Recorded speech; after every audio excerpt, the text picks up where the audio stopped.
حضرت ابو امامہ رضی اللہ تعالی عنہ فرماتے ہیں کہ میں نے رسول اللہ صلی اللہ علیہ وسلم سے دریافت کیا، حضور ایمان کیا ہے؟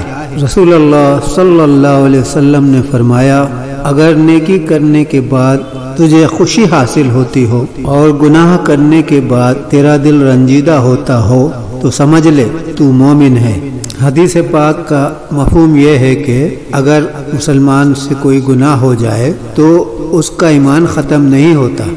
گناہ ایمان کے منافی نہیں، بشرطے کہ گناہ کرنے کے بعد افسوس، ندامت اور بے چینی ہو، اور جب تک توبہ استغفار کر کے اللہ کو راضی نہ کر لے اس کے دل کو چین نہ آئے، یہ مومن ہونے کی شرط ہے۔ اور اللہ اس کو کوئی نیکی کرنے کی توفیق دے دے تو اس کا دل باغ باغ ہو جائے، یہ بھی مومن ہونے کی نشانی ہے۔